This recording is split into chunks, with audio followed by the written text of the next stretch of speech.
La Gazette du Togo, une vision sur l'actualité togolaise et sur le monde. Dimanche 13 septembre 2020, merci pour la fidélité légendaire à votre radio et à votre émission. Qui pour nous expliquer ce qui se passe actuellement au Togo? Qui pour nous dire sans se tromper les raisons de l'actuel grincement de dents dans de nombreuses familles de Lomé et de l'intérieur du pays?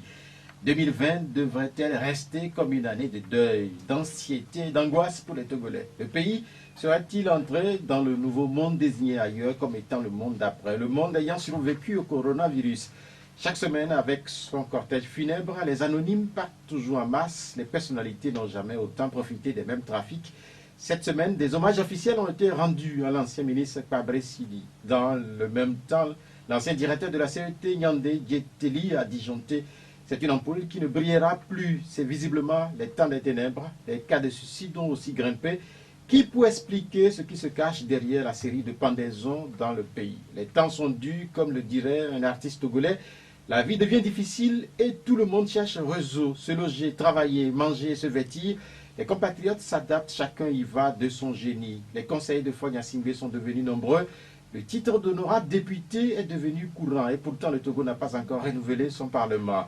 Mais les anarcheurs ont toujours leurs propres agendas. Ils escroquent de pauvres prestataires à travers Timoni et Flouze.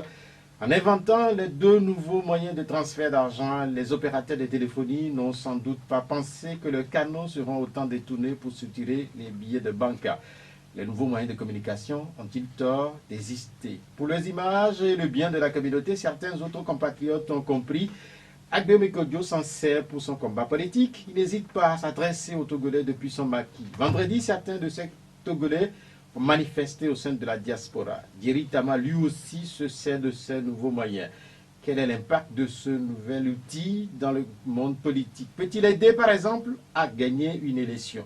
Nous poserons la question. Ce sont également ces nouveaux outils qui ont servi à répandre la nouvelle de la mise à l'écart du commissaire Adoyi Essova venant de l'OTR.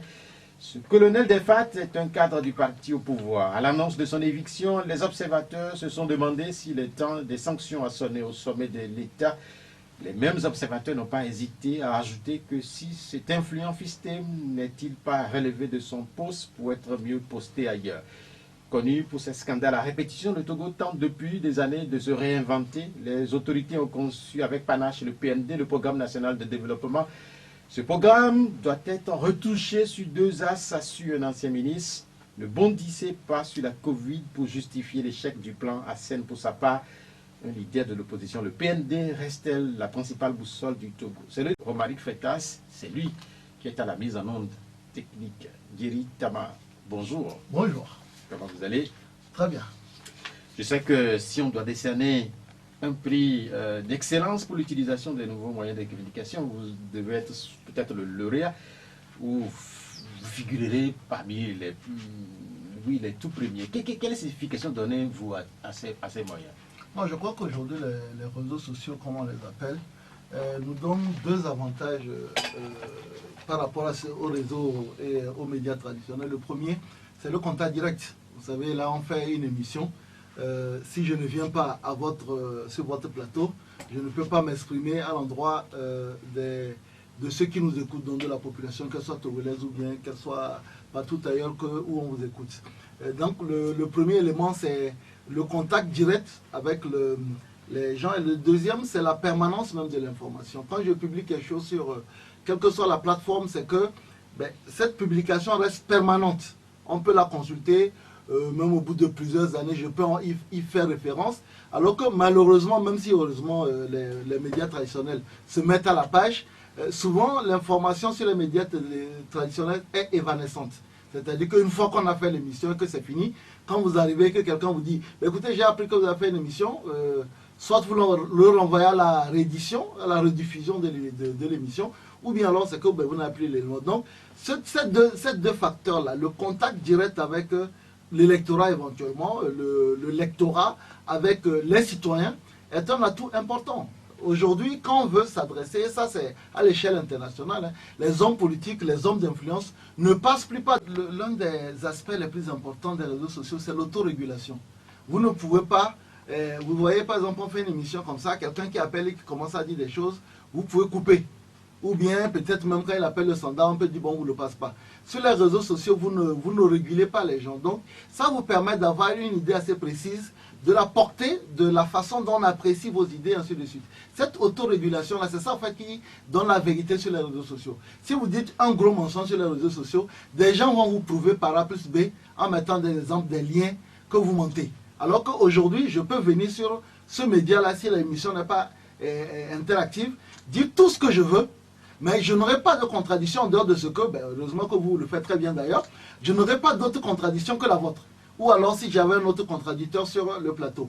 Alors que sur les réseaux sociaux, vous n'avez pas la main sur les gens qui vous critiquent. Vous n'avez pas la main sur les gens qui font des commentaires. Et comme l'anonymat est on va dire le meilleur champ d'action des réseaux sociaux, c'est que vous pouvez avoir même votre femme, votre fils, qui va aller s'inscrire sur les réseaux sociaux sur notre nom, et vous critiquez à longueur de journée, vous n'en saurez jamais rien. Mais c'est cette autorégulation qui fait que quand il y a une pensée qui est vraie, elle finit par s'affirmer par rapport à tous les fake news, comme on les appelle. Toutes les désinformations sont souvent documentées et remises. Et la vérité finit par rejaillir sur les réseaux sociaux parce que justement, il y a une autorégulation qui se fait sur les réseaux sociaux. C'est vrai que vous, particulièrement, vous êtes acteur politique et vous servez abondamment de ces nouveaux outils-là. Est-ce que ce n'est pas parce que vous êtes aussi jeune, et cela peut-être qui joue en votre faveur? Oui et non. Vous savez, aujourd'hui, l'un de ceux qui utilisent le plus les réseaux sociaux, il s'appelle Donald Trump. Il a 74 ans. Donc... Mais je parle de mon pays. Non, ce que je veux dire, c'est que c'est pour ça que je dis oui et non. C'est-à-dire que ce n'est pas uniquement la jeunesse qui fait qu'on utilise les réseaux sociaux. Je pense que c'est l'opportunisme. Moi, quand vous avez un jeune parti comme le nôtre, qui s'appelle même le NET, parce qu'en partie, une bonne partie de ceux qui ont constitué le parti là se sont connus grâce aux réseaux sociaux. Je l'assume d'ailleurs. On n'a pas allé chercher les gens loin, on a cherché les gens à partir d'une communauté d'intérêt sur les réseaux sociaux. Donc quand vous êtes jeune, c'est vrai que c'est plus facile pour vous de communiquer sur les réseaux sociaux, surtout dans notre pays où souvent les gens sont très violents sur les réseaux sociaux. Vous-même, quand vous faites les émissions interactives sur vos médias, vous voyez comment les gens peuvent être violents. Mais là, sur les réseaux sociaux, c'est souvent 3, 4 fois, 5 fois plus violent, plus agressif. Donc je crois que quand on est jeune, on a une capacité de résilience qui fait que c'est plus facile d'accepter certaines critiques qui vont être violentes que quand on a un certain âge où, vous savez, en Afrique, l'âge compte beaucoup. Et quand on atteint un certain niveau, les gens vous respectent du fait de votre âge. Et donc je parle du principe que ce n'est pas forcément évident quand vous avez la soixantaine d'être dans les réseaux sociaux où un petit de 10 ans va venir vous regarder, vous appeler par votre prénom et vous dire tout ce qu'il veut. Et puis quand vous allez regarder sur son profil, vous voyez que c'est un gars qui est né nous sommes en 2020, il est en 2010. En 2010, vous étiez peut-être Premier ministre ou bien ministre et que vos petits-enfants même vous parlent avec déférence. Et un gamin de 10 ans va venir vous insulter, que vous vous rendez compte que vous êtes même quasiment pour respecter les normes, contraint même parfois de lui répondre. Parce que si vous ne lui répondez pas, vous montrez que vous êtes fermé à la contradiction. Vous parlez d'agressivité, de violence sur les réseaux sociaux. En réalité, beaucoup ont souvent pensé que c'est propre au Togo. Est-ce que c'est pareil dans les autres pays? Non, c'est pareil dans les autres pays. Moi, je prends l'exemple de la France. Il m'arrivait d'aller sur des pages de certains leaders politiques, c'est très violent. C'est même, parfois, je peux même dire que ici, c'est moins violent qu'ailleurs. Non, c'est très violent. Partout, il y a cette violence-là. Moi, parfois, quand les gens disent non, c'est Togo, non. La liberté, justement, des réseaux sociaux donne que les gens se livrent à des choses qu'ils ne feront jamais. C'est-à-dire que tous les fantasmes que nous avons en nous se libèrent sur les réseaux sociaux. Donc, quelque chose que tu n'aurais jamais osé dire à quelqu'un face à face, ben, tu te libères sur les réseaux sociaux. Donc, je crois que non, c'est pas propre au Togo. Les gens sont souvent, surtout grâce à l'anonymat, sont vraiment très méchants sur les réseaux sociaux. Politiquement, qu'est-ce que ça peut apporter à un acteur comme vous, quand on sait que dans notre pays, il y a une forte concentration des utilisateurs à Lomé, à l'intérieur un peu moins. Qu'est-ce que ça vous apporte personnellement? Ah non, moi je peux vous dire que même malgré tout ce que vous dites, j'ai pu constituer même des fédérations à l'intérieur du pays grâce aux réseaux sociaux. Parfois, je suis même submergé. Quand j'arrive, je vais vous donner un exemple, je suis allé à Gyarpanga. Vous connaissez Gyarpanga, c'est vraiment souvent on appelle le 6e continent. Je suis allé à Gyarpanga et j'ai eu la surprise de voir 2 enseignants qui sont venus me voir et qui m'ont fait la lecture ou bien qui m'ont dit tout ce que j'ai publié sur les 10 derniers jours. Parce qu'aujourd'hui, le seul moyen qui permet aujourd'hui aux gens de l'intérieur du pays d'être au courant de l'actualité, c'est les réseaux sociaux. Parce que malheureusement, beaucoup de médias n'arrivent pas à porter jusqu'à ces milieux-là. Et même quand des gens arrivent à faire aujourd'hui des directs et tout ça, le coût de la téléphonie est tel que... C'est pour ça que moi je ne mets pas de vidéo dans mes publications. Parce que la vidéo c'est lourd et les gens n'ont pas les mégas, comme on le dit dans du pays. Jamais un texte, ça ne pèse pas. Même quand vous prenez Move, aujourd'hui Move fait un forfait où si vous ne téléchargez pas les images et les vidéos, c'est gratuit. Donc aujourd'hui, je peux vous dire que si vous voulez que votre message soit atteint à l'intérieur du pays, le meilleur moyen, c'est, je vais même dire Facebook, parce que WhatsApp, il faut que vous soyez dans le même groupe. Mais Facebook, c'est que la personne va juste venir. Et le meilleur moyen de faire diffuser les idées aujourd'hui, c'est ce réseau social-là qui est WhatsApp et Facebook. Parce que les gens aujourd'hui, pour être au courant de ce qui se passe dans le truc, c'est uniquement par ces réseaux-là. Les mégas coûtent encore trop cher. Donc moi, je peux vous dire que c'est très utile pour non seulement diffuser ces idées, mais pour coordonner les activités sur le terrain, pour lever des militants, pour que les gens vous connaissent et connaissent votre parti. Il n'y a que les réseaux sociaux aujourd'hui qui sont le moins cher d'ailleurs. Donc comme je l'avais dit tout à l'heure, la permanence des informations, quand vous publiez quelque chose, ça reste. Et ça ne coûte pas grand-chose d'aller consulter un écrit de même d'une page. Donc aujourd'hui, oui, sur le plan politique, c'est très positif. Je ne sais pas si c'est la même chose qui vous incite à vous retrouver, notamment sur les sites touristiques, parce que vous publiez des images. J'en ai vu, vous étiez sur les sites touristiques dans l'extrême nord du Togo, et puis aussi sur une pirogue, sur le lac Togo, n'est-ce pas? Oui, bien sûr. J'ai bien regardé. Oui, sur le lac Togo. Oui, ok. Qu'est-ce qui se cache derrière ces allers-retours? Si je dis qu'il n'y a rien qui se cache derrière, je mentirais, mais il n'y a pas d'objectif politique. En réalité, c'est que j'ai découvert comme ça fortuitement. Moi, je suis un amoureux de la nature, j'aime sortir chaque week-end si j'ai la possibilité.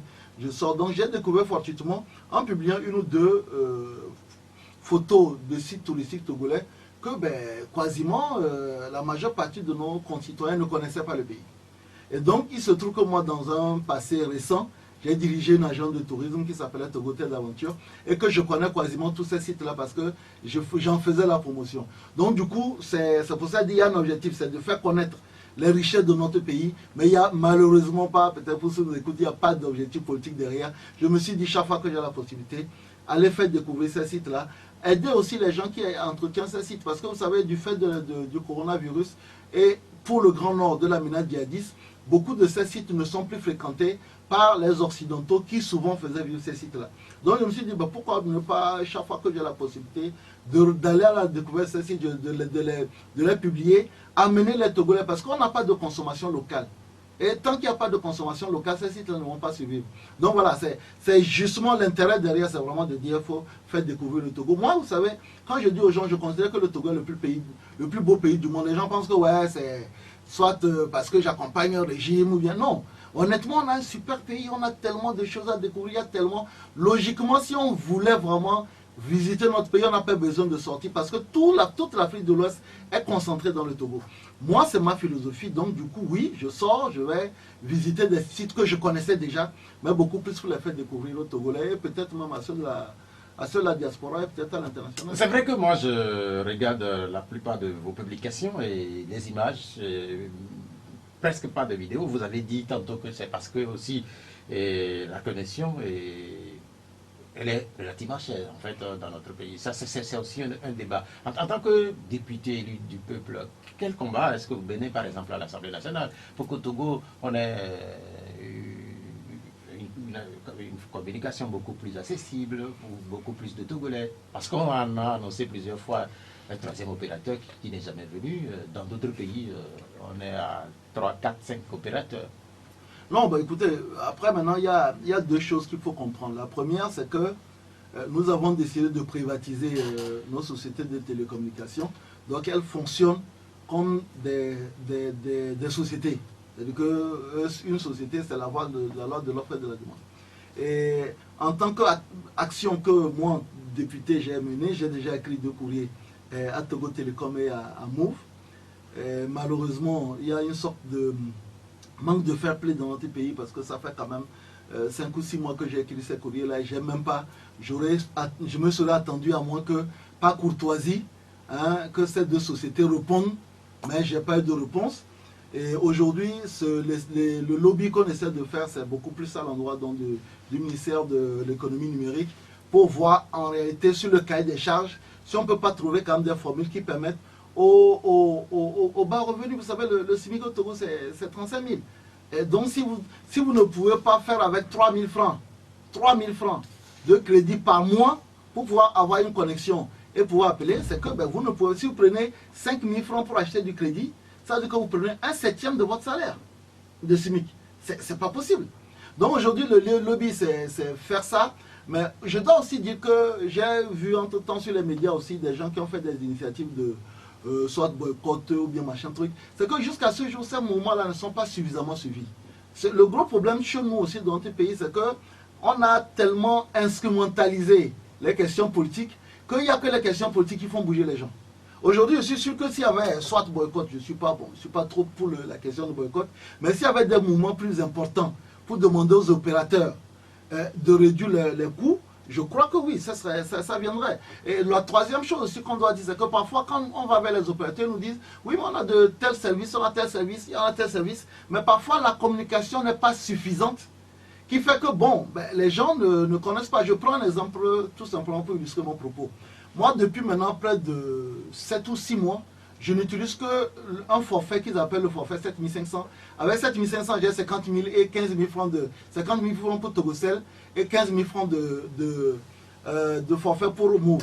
Mais pour moi, chef d'entreprise, un tel forfait m'arrange parce qu'avec 7 000 francs, 7 500, je fais tout le mois sans aucun problème. Mais vous allez vous renseigner, vous allez voir que beaucoup de Togolais ne savent pas que ce forfait-là existe. Ils ont mis en place ces derniers temps certains forfaits qui peuvent être intéressants, mais ça ne sert à rien de faire des forfaits et ne pas associer une communication. Pourquoi ne pas envoyer sur les téléphones des gens sous forme de SMS toutes les nouveautés sur les forfaits pour que les gens en profitent? C'est ça. Donc, oui, moi j'ai écrit, je n'ai pas de jour de répondre.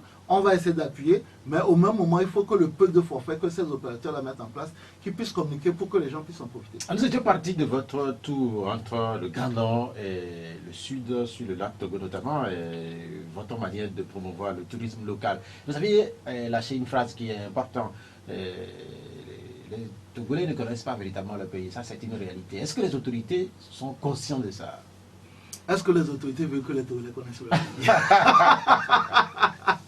La question c'est ça. Est-ce que les gens ont intérêt que les gens connaissent suffisamment le pays? Parce que moi je vous dis une chose. Quand vous découvrez le pays, le Togo, vous vous rendez compte d'une chose, c'est qu'en fait on n'a pas de problème. On n'a pas de problème entre nous, honnêtement. Moi je fais le Sud, le Nord. Les Togolais n'ont pas de problème entre eux. Il n'y a pas de problème Nord-Sud entre les personnes. C'est les politiciens qui nous divisent. On n'a pas de problème.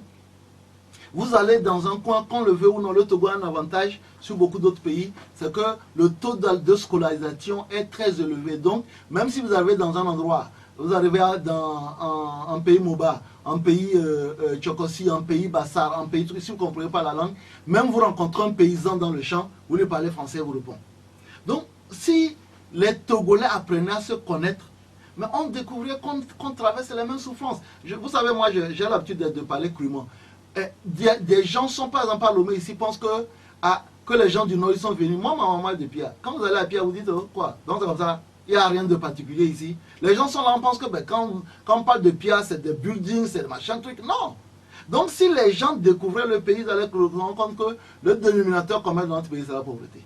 Et qu'il n'y a pas des gens qui sont dans une région qui sont privilégiés au détriment d'autres personnes. Mais encore faudrait-il qu'on découvre notre pays. Et c'est pour ça que je vous réponds, est-ce que les gens ont vraiment envie que les Togolais découvrent que notre dénominateur commun c'est la pauvreté et que c'est la chose la mieux partagée dans notre pays? Et quand on parle de tourisme local ou encore de loisirs, il y a quand même cette bénédiction où ce merci a dit à la nature, c'est d'avoir la plage de Lomé, parce que beaucoup de gens se demandent si on n'avait pas cette plage-là, et ce serait catastrophique pour la plupart de ceux qui vivent notamment à Lomé. Il n'y a pas véritablement de places de loisirs dans notre capitale comme ailleurs, des places d'attraction comme ailleurs dans certaines capitales comme Accra ou Abidjan ou encore Dakar. Oui, on n'en a pas parce que les gens qui ont l'argent au Togo n'investissent pas au Togo.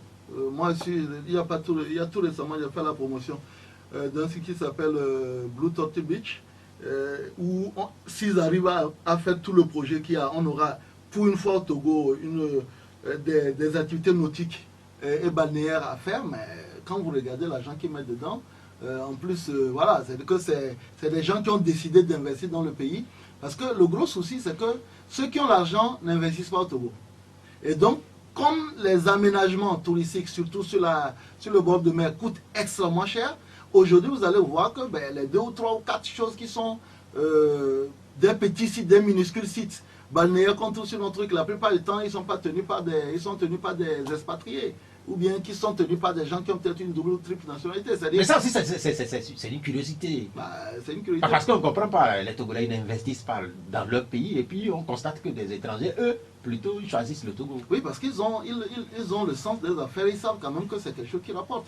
Aujourd'hui, quand vous allez le week-end, imaginez quand vous allez devant Ibis, vous voyez la foule qui est là-bas, ils viennent faire quoi? Ils viennent pas faire grand-chose, ils s'assoient juste, ils regardent la mer, ils sont contents. S'il y avait un certain nombre d'activités tout autour, c'est des gens qui consommeraient autant. Mais encore faudrait-il qu'aujourd'hui, même quand je regarde l'ancien Wharf, on peut mettre j'avais quelqu'un qui voulait faire un projet de mettre un restaurant panoramique parce que comme c'est avancé sur la mer, la personne sera entourée de la mer un peu partout, mais il faut investir. Donc tant que nous n'aurons pas au Togo des gens qui, je rappelle encore, qui ont l'argent, et qui ne décident pas d'investir dans le pays, les étrangers comprendront l'opportunité de le faire. Et un moment, comme nous sommes en train de le constater, c'est que beaucoup de choses intéressantes dans notre pays seront le fait d'étrangers et que nous-mêmes, finalement, la seule chose, le seul impact qu'on aura sur ces installations-là, c'est la main-d'œuvre. C'est dommage. Et est-ce que, après 50 ans d'indépendance, nous pouvons continuer à reculer, à faire qu'une bonne partie des investissements économiques, rentables, intéressants dans notre pays sont le fait d'étrangers? Est-ce que c'est quelque part des conséquences des actions politiques? Non, c'est des conséquences de l'enrichissement illicite. Quand vous avez un enrichissement illicite, vous ne vous cachez pas, vous investissez. Mais quand vous êtes dans un enrichissement illicite, si vous investissez, on va dire là, tu veux l'argent où? C'est ça le problème. C'est-à-dire qu'aujourd'hui, la plupart des gens qui sont milliardaires au Togo, peut-être que je pense que le seul qui a une fois osé déclarer qu'il était milliardaire, je ne vais pas donner de nom à la radio, mais la plupart des gens milliardaires vivent comme vous et moi. C'est-à-dire qu'avec une petite voiture, et après ils vivent par procuration à travers leurs enfants, leur progéniture, leurs femmes, ainsi de suite, mais ils ne vivent pas entièrement la richesse qu'ils ont. Et c'est ça le plus grand drame qu'on a au Togo. C'est-à-dire que ceux qui ont l'argent ne montrent pas qu'ils ont l'argent, ou bien quand ils investissent, c'est prendre des actions dans les gros groupes internationaux et ça enrichit les gens à l'extérieur. C'est ça le problème. Aujourd'hui, si vous demandez au Togo quels sont les richards, vous n'en trouvez pas. Vous voyez, les gens ils sont dans leur petite voiture, alors que quand on vous montre leur maison dans le pays, on vous dit telle maison là c'est telle, mais vous ne les voyez jamais en train d'exprimer, de consommer, d'investir à la hauteur des fortunes qu'ils ont. C'est dommage, mais est-ce que ça va changer? Je ne pense pas. Quand je dis si c'est pas lié à l'action politique, la question c'est si éventuellement le pouvoir permettait ou rassurait ceux qui ont des milliards dans le pays à investir dans le pays, est-ce qu'ils ne le feraient pas? Non, je pense que ceux qui ont des milliards sont déjà au pouvoir, donc du coup ils ont intérêt même d'ailleurs à ne pas montrer qu'ils ont pu mettre suffisamment d'argent de côté. Maintenant, en ce qui concerne les investisseurs privés, moi je prends aujourd'hui le cas de M. Diondo, par exemple, qui a mis quand même le peu de ressources qu'il a. Aujourd'hui, il fait la fierté non seulement du Togo, mais du continent. Il y a beaucoup de personnes qui ne sont que des investisseurs, on va dire, qui ont eu leur fortune dans le privé. Ils n'existent pas à investir. Maintenant, eux, ce n'est pas les plus grands riches du pays. Les grandes fortunes, en réalité, l'ont fait dans le cadre politique. Et donc, du coup... Mais ça aussi, c'est une curiosité, parce qu'en réalité, les plus grands riches du monde, ils viennent du monde des affaires. Ben oui. C'est pour ça que je dis le Togo est particulier. Quand vous allez au Bénin, au Burkina Faso, en Côte d'Ivoire, tout ça, vous avez des gens qui sont immensement riches et qui sont du monde des affaires, qui l'assument et qui souvent appuient les partis politiques. Chez nous, tous ceux qui sont riches, ils le sont du milieu politique. Et donc, ils ne peuvent pas exprimer leur richesse. Et c'est ça qui est curieux. C'est ça qui fait qu'au Togo, je le dis toujours et je n'ai aucune honte de le dire, l'opposition est pauvre. Pour deux raisons. C'est que quand les quelques rares qui sont peut-être fait leur fortune dans le milieu privé, quand ils rentrent dans l'opposition, ils perdent leur fortune en un rien de temps par l'entremise de quelques représailles. Et puis, les gens qui sont comme nous, c'est-à-dire que le diable tire par la queue, les hommes d'affaires ont peur de nous appuyer, de peur d'avoir des représailles. C'est quelque chose qui a une idée. Dans d'autres pays, vous voyez, on dit un milliardaire appuie quelqu'un de l'opposition, un autre milliardaire appuie quelqu'un du parti au pouvoir. Ça ne pose aucun problème. Mais chez nous, Malheur à vous si vous vous affichez avec un homme d'affaires. Oui, mais en fait, quand on parle de politique et quand on sait que, comme vous le dites, la plupart de ceux qui ont de l'argent, qui ont des milliards, ils sont du milieu politique, on les assimile très souvent au parti au pouvoir. En réalité, ils ne doivent pas avoir peur. Si, ils ont peur s'ils appuient quelqu'un de... Non, mais en fait, c'est pas d'appuyer. Vous êtes de unis, vous avez des milliards, vous investissez dans le pays, au vu, au su de tout le monde. Oui, mais si vous êtes de unir et que vous avez eu votre fortune, non pas exclusivement du business que vous avez fait, mais parce que vous avez été peut-être 4 ou 5 fois ministre. Un ministre, son salaire tourne autour de 2 millions au Togo. Mais si vous avez fait 5 ans de ministre et que vous vous retrouvez avec 10 milliards, vous ne pouvez pas exposer ces 10 milliards parce qu'officiellement, vous ne les avez pas gagnés. Donc du coup, vous ne pouvez pas demain aller investir sur un truc visuel, comme une implantation balnéaire qui vous coûte par exemple 5 milliards. En ce moment-là, il faut justifier où est-ce que vous avez pu trouver ça. Et vous faites des investissements même qui sont au-delà de ce que ceux qui étaient au-dessus de vous peuvent faire. Et là, vous vous trouvez dans une situation... Est-ce qu'on ne va pas commencer par avoir peur que demain, le pays ne nous échappe? Oui, moi j'ai... Parce qu'aujourd'hui, au niveau du grand marché, il y a des femmes qui se plaignent. Moi, j'ai une crainte, c'est que si demain, quelqu'un se lève, il a bien mangé, un chef d'État, hein, il se lève, il dit, bon, tous les Français, les Libanais, les Chinois, les Indiens, dehors, ben, 2 jours plus tard, on ne pourra pas manger dans le pays. C'est une réalité. Si 2 jours plus tard, on ne pourra pas manger dans notre pays. Si on dit, là je n'ai compté que 4 nationalités, on peut ajouter les Maliens, les Nigériens, les Nigériens. Si on dit à toutes ces personnes-là, écoutez, rentrez dans vos pays, on n'a plus besoin de vous, ben, on va mourir de faim. Le vrai problème, la vraie réalité, c'est que l'économie est détenue par des personnes étrangères. Quand vous prenez la JET, l'Association des grandes entreprises du Togo, vous avez combien de Togolais dedans? Vous n'en avez pas. C'est-à-dire que l'association des grandes entreprises du Togo, vous n'avez pas de Togolais. C'est-à-dire que si vous avez même un Togolais, c'est qu'il est directeur d'eux. C'est-à-dire que quelqu'un a créé sa société, il est ailleurs, et on l'a mis directeur. Mais vous n'avez pas de grandes sociétés qui sont aujourd'hui détenues, ou bien si vous en avez un ou deux, pas plus, qui sont là-bas, qui disent, ok, ça c'est les sociétés qui sont togolaises et qui sont détenues par des Togolais. Donc c'est vrai que c'est un problème systémique. Et je crois que ailleurs, on parle de préférence nationale, on dit il faut, même si ça va nous coûter de l'argent, il faut faire en sorte que des Togolais créent des sociétés qui soient fortes. Pour le moment, dans notre pays, non, ce n'est pas le cas. C'est seulement si demain vous dites français, et libanais, et chinois, indiens, rentrez chez vous, et puis au Togo, vous dites les béninois, non pas les béninois, les Nigériens, les Maliens, rentrez, ben, écoutez, le marché va se vider, vous n'aurez personne au marché, toutes les boutiques vont fermer, les supermarchés vont fermer, ben, on va mourir de faim.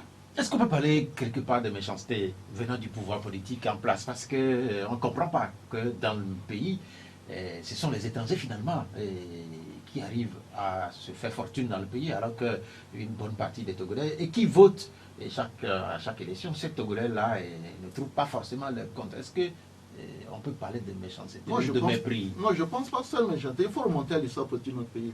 Autrefois, nous avons eu 3 étapes. La première étape, jusqu'en les années 80, vous vous souvenez de l'époque où les Nana Benz, même, le général Yadma me le disait, hein, quand on recevait des étrangers, c'est les Nana Benz qui mettaient leur véhicule à la disposition. Donc on a eu une période où tout le monde faisait son business parce que tout le monde regardait dans la même direction. Et nous avons eu les années 90, où on s'est rendu compte que ben, finalement, avoir des gens qui ont de l'argent est une source d'inquiétude.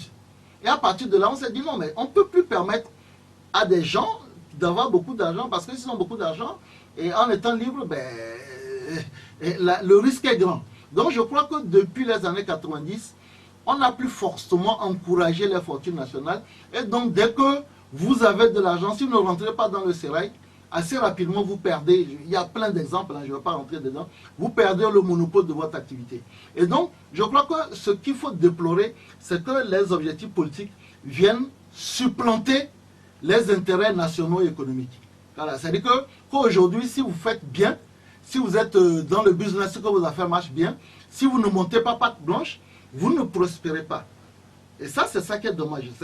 Je ne pense pas, sur le fond de terme, que ce soit peut-être une volonté directe de X ou Y, mais c'est que ça s'est installé comme ça. Si vous n'êtes pas avec nous, c'est que vous êtes contre nous. Alors que normalement, quand on parle de business, l'homme d'affaires ne veut pas faire de l'alliance. Lui veut faire son business tout simplement.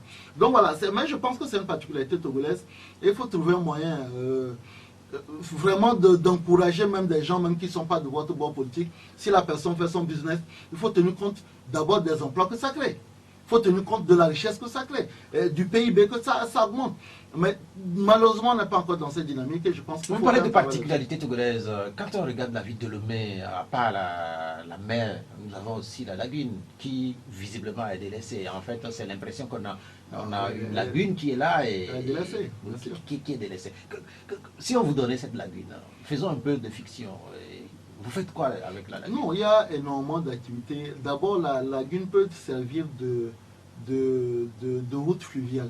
C'est-à-dire que au lieu que tout le monde à partir du 7 soit coincé sur les routes, c'est que vous allez aujourd'hui de Nikonakwe jusqu'à, même on peut dire Badida, ainsi de suite, même jusqu'à Néro, hein, parce que le système lagunaire va jusqu'à Néro. Aujourd'hui, on peut mettre en place un certain nombre de péniches, comme c'est le cas sur Venise, même comme c'est le cas sur Abidjan. À Abidjan, il y a des petites navettes qui font donc... Voilà, premier élément, c'est vraiment permettre à ce que la voie routière soit décongestionnée. Vous voyez sur la route de Lomé à Néro comment parfois c'est bloqué. Donc on peut, surtout pour prendre même parfois de grandes marchandises, en allant jusqu'à Cotonou, ça peut même continuer puisque le système lagunaire est là. Maintenant après vous avez les activités touristiques. Il y a des gens, quand ils viennent à Lomé, la seule chose c'est qu'on l'amène à la mer. Mais quand vous prenez le système lagunaire, moi je peux vous dire que la dernière fois, le tour que j'ai fait, j'ai découvert à Glidji, vous avez un ancien pont fait par les Allemands qui existe, qui doit être même aujourd'hui, on doit le transformer en un site touristique qui existe, qui a été fait par de la brique rouge. Et vous avez une sorte de palais que vous trouvez sur la mer et sur la lagune. Donc on peut en faire déjà un tour de tourisme, ne serait-ce même que pour faire une balade. J'ai un ami qui est en train de préparer ça actuellement. Il veut mettre en place une pirogue avec... c'est un Togolais? Oui, un Togolais. Non, mais en fait, je veux savoir si c'est... Non, ça c'est un Togolais. C'est un Togolais, même il est conseiller municipal à Ného. Et qui est en train de vouloir mettre à partir de baie une pirogue pour pouvoir, ils le font très bien au Bénin. C'est-à-dire que pour faire ne serait-ce que des navettes, maintenant vous avez des gens, moi je fais du canoë-kayak, les gens peuvent faire du canoë-kayak, les gens peuvent faire du paddle, les gens peuvent faire même du ski nautique. Donc il y a énormément d'activités qu'on peut faire sur le lac. D'abord il faut l'assainir, et pour l'assainir il faut mettre en place un système de tout à l'égout qui évite qu'aujourd'hui les gens prennent leurs déchets liquides et solides pour mettre dans la lagune. Ça pue à certains endroits et tant qu'on ne l'assainit pas, elle ne peut pas être un lieu où les gens vont vouloir venir faire du tourisme ou bien même faire du canoë-kayak. En parlant de particularités, vous aviez utilisé le mot. Parmi les particularités aussi, il y a cette absence d'échanges dans la capitale togolaise. En fait, il y a un débat qui a lieu autour des deux échanges. En fait, moi, je les appelle comme ça, au niveau d'Agoué et de Kégué. Pour certains, ce ne sont pas des échanges. Mais comment est-ce qu'on peut comprendre que quand vous allez, par exemple, aujourd'hui à Bamako, et à l'intérieur carrément du continent, vous allez à Ouagadougou, je ne parle pas d'Accra et d'Abuja, d'Abidjan, à Lomé, nous avons des espaces qui ne sont pas exploités. Nous avons la zone de GTA, nous avons la zone portuaire, nous avons d'autres emplacements qui peuvent valablement être exploités pour construire des échangeurs et décongestionner un peu la circulation.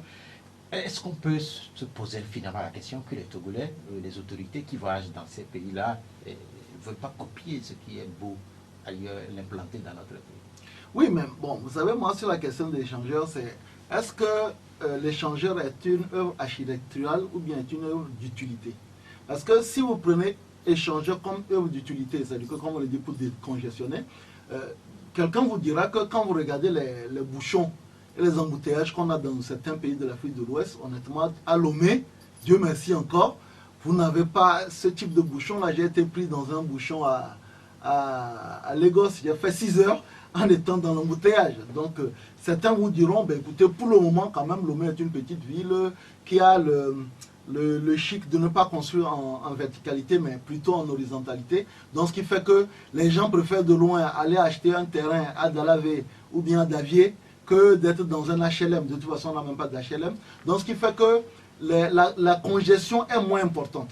Donc, est-ce que c'est beaucoup plus une œuvre plutôt, pour décongestionner, ou bien c'est une œuvre d'art? Parce que c'est vrai que parfois sur les photos, quand on regarde les échangeurs, c'est beau.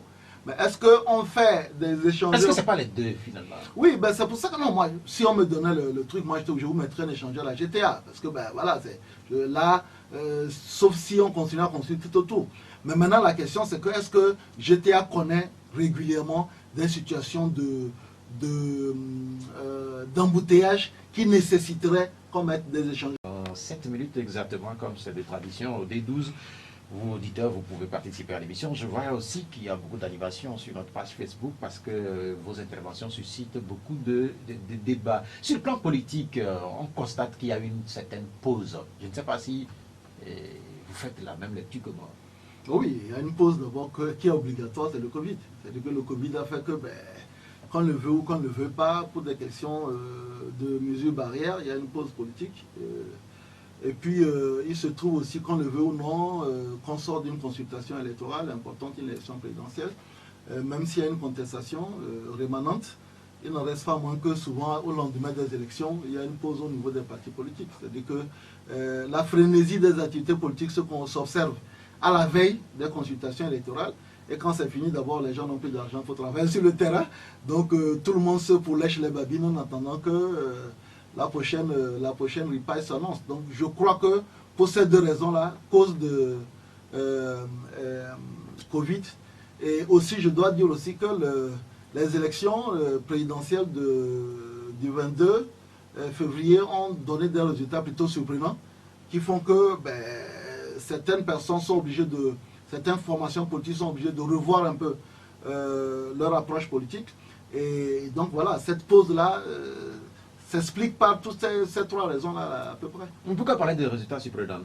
Écoutez, si on avait dit à quelqu'un dans ce pays que je me fie uniquement aux résultats officiels, moi j'ai toujours commenté que les résultats officiels. Si on avait dit à quelqu'un dans ce pays que un parti comme l'ANC, qui était il y a encore quelques années le premier parti d'opposition au Togo, ferait une élection où s'en sortir avec moins de 5%, personne ne le croirait.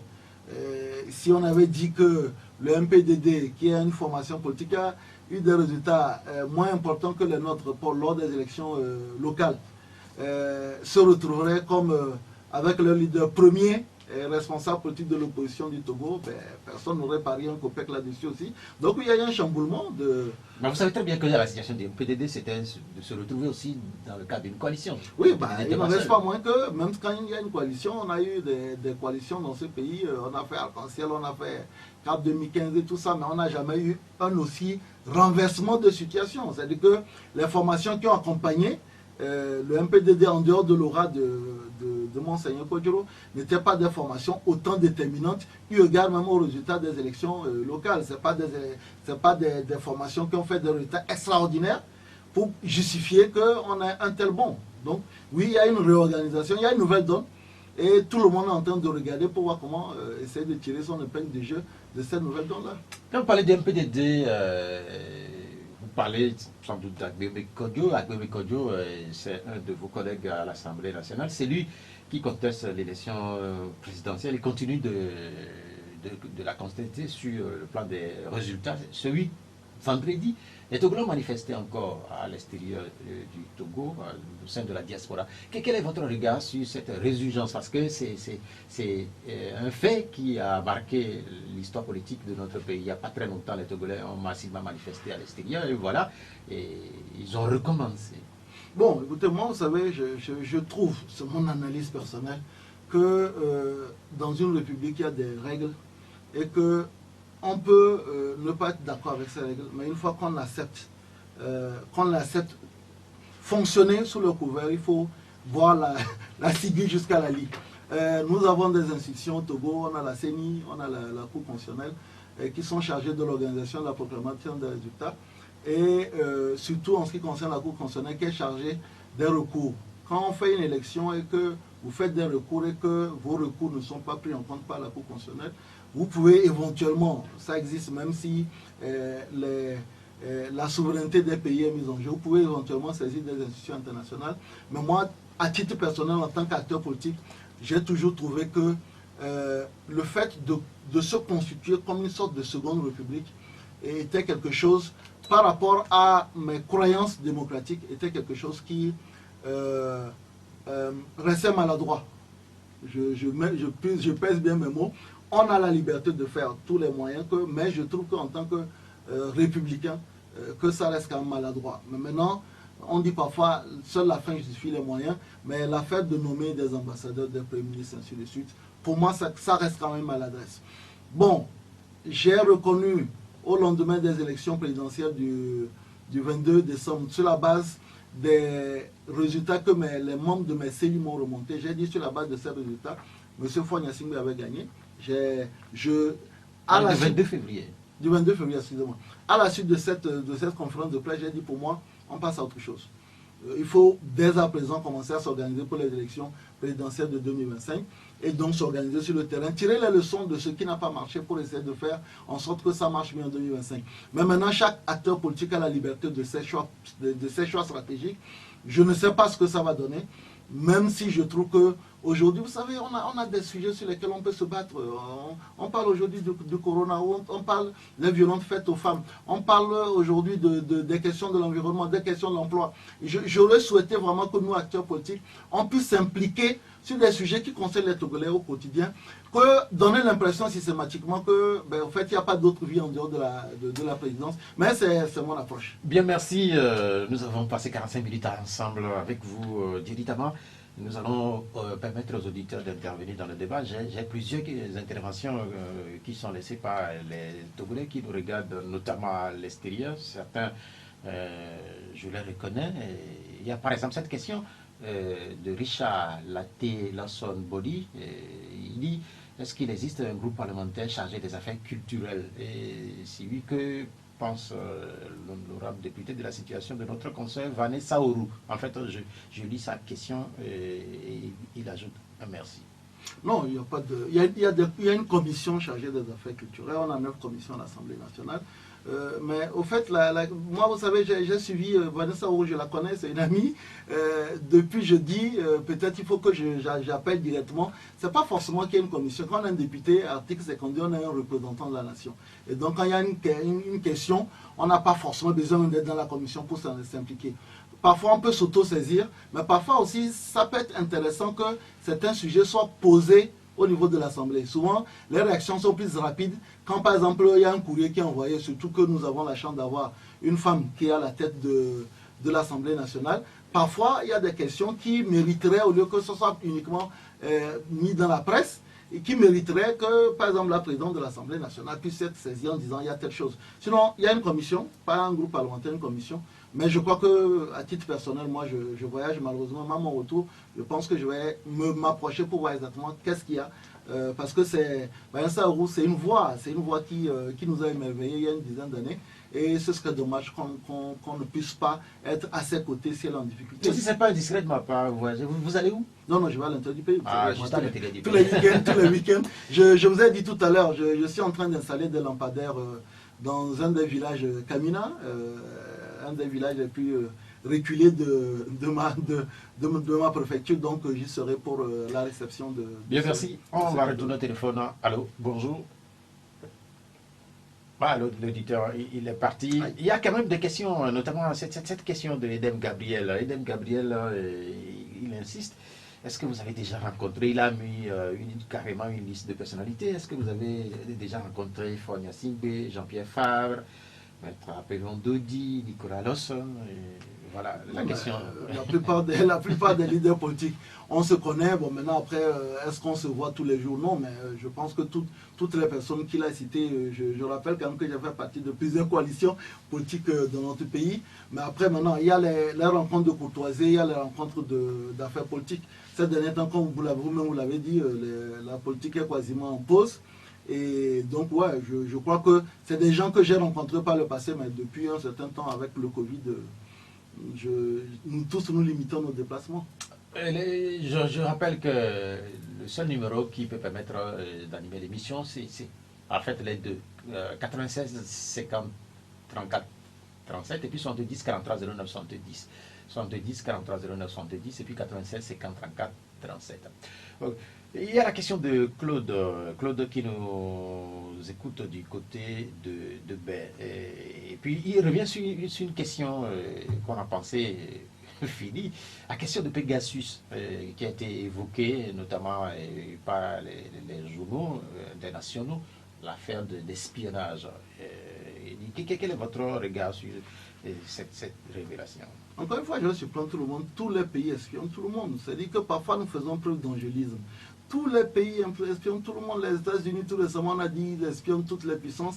Sur le fond, je ne connais pas les détails. Et puis, vous savez, moi, je suis quand même ancien militaire. C'est la plupart des informations qui sont confidentielles. Donc, du coup, je ne vais pas me lever pour aller dire à l'Assemblée, je convoque le ministre de la Défense pour qu'il me dise qu'il a pris un truc Pegasus ou pas. Ça, c'est mon avis personnel. Maintenant, quelqu'un d'autre peut le faire, la société civile peut le faire, ainsi de suite. Mais je pense aujourd'hui que les écoutes, elles sont monnaie courante. Ce qu'il faut juste savoir, c'est que, primo, nous devons absolument, en tant que politiciens, moi, tout ce que je dis sur ce plateau-là, c'est la même chose que je dis à la maison. Maintenant, est-ce qu'on a un moyen? Le seul moyen pour ne pas être écouté, c'est pas avoir téléphone. Est-ce qu'on peut vivre sans téléphone? Non. Tous les acteurs politiques, même dans les grands pays, honnêtement, c'est pas comme si je donnais mon aval, mais c'est beaucoup de personnes sont écoutées. Et même si vous demandez, c'est le genre d'informations qui sont confidentielles. Donc, c'est dommage, mais c'est une pratique qui est courante dans l'ensemble des grands pays. Oui, allô? Allô? L'auditeur là, il est... Allô? Allô? Bon, allô, bonjour. Je crois qu'on doit avoir quelques soucis au niveau de la technique pour pouvoir avoir les auditeurs. Il y a cette question de Cyprien Kodjo sur les élections, l'organisation des élections au Togo. Il dit, puisque les résultats sont connus d'avance, est-ce que c'est demeure important d'organiser les élections dans notre pays? Non, mais écoutez, je constate que beaucoup de personnes nous suivent. Il faut qu'on dise une chose aux Togolais. Les résultats ne sont pas connus d'avance. Et si on a l'impression que les résultats sont connus d'avance, c'est parce que nous-mêmes, à notre niveau, nous ne participons pas sur l'événement. Pourquoi? C'est qu'aujourd'hui au Togo, lors d'une élection, quelle que soit la nature des élections, chaque candidat a le droit de se faire représenter par un délégué, que le candidat ait un parti qui soit la CENI ou non. Donc si aujourd'hui on avait 9000 bureaux de vote, si chaque candidat arrive à mettre 9000 personnes dans les bureaux de vote et que ceux-ci lui rapportent les résultats issus du dépouillement public, normalement, même si on proclame des résultats qui sont contraires, nous devons être en mesure de faire sortir nos résultats contradictoires bureau de vote comme pas bureau de vote. Ce que nous n'avons jusqu'à ce jour, depuis que nous sommes rentrés dans l'ère démocratique, ce que nous n'avons jamais réussi à démontrer. Parce que notre faiblesse structurelle fait que soit nous avons des délégués, mais qui n'ont pas la loyauté de nous représenter et donc font le jeu de ceux qui les manipulent, ou bien nous n'en avons pas suffisamment. J'ai fait au moins 5 élections dans notre pays. Je reconnais que je fais partie de ceux qui ont cette faiblesse-là. Si vous n'avez pas, la possibilité de mettre des gens qui vont venir le matin à 7 heures, rester jusqu'au dépouillement, ils ont le droit en tant que délégués d'avoir un PV pour vous ramener. Si nous n'arrivons pas à présenter ces gens-là, ne serons pas surpris que le parti au pouvoir essaie lui aussi de manipuler les résultats. Bien, merci. Je crois que finalement, c'est réglé les soucis au niveau de la technique. Allô? Allô, bonjour. Oui, bonjour. Taufik. Oui, Taufik, comment vous allez? Ça va bien. Ok, Taufik, allez-y. Je salue notre équipe. Bonjour. Bon, au cours de l'émission, vous avez dit que le Togo est l'un des pays qui va mieux. Ça, vraiment, je suis parfaitement d'accord avec vous. Mais, vous êtes élu député à l'issue d'une crise et où la CEDEAO a intervenu au Togo. Est-ce que les protagonistes de la CEDEAO là, de la crise en 2017-2019 là, ils doivent être dehors ou bien dedans? En tant qu'élu que vous êtes aujourd'hui, est-ce que vous êtes à l'aise à l'Assemblée nationale? Merci. Bien, merci. Je réponds en même temps. Ouais. Ben écoutez, moi je n'ai pas de problème à être à l'Assemblée nationale. Hein. J'avais dit avant même que j'ai fait un congrès le 27 juillet 2017 au cours duquel on a dit que nous participons aux élections. Nous avons participé aux élections. Vous savez que la participation aux élections dans un pays est libre. Donc si des gens ont décidé de ne pas participer aux élections, honnêtement, moi, je vais vous dire une chose, ça ne me pose aucun problème. La CEDEAO elle-même qui a fait la médiation, c'est elle qui a fixé la date des élections, c'est elle qui a supervisé ces élections, c'est elle qui a validé les élections. Donc honnêtement, moi personnellement, ça me pose aucun problème. À la limite, s'il y a un problème, c'est entre les différents partis protagonistes. Je n'ai jamais été associé au débat qui se faisait. Nous-mêmes, on nous a demandé même de sortir de la CENI, ce que nous avons accepté d'ailleurs à l'époque. Donc aujourd'hui, non, je n'ai absolument aucun problème. Vous savez, les mêmes personnes qui ont décidé de ne pas aller aux élections en 2018 sont venues aux élections en 2019.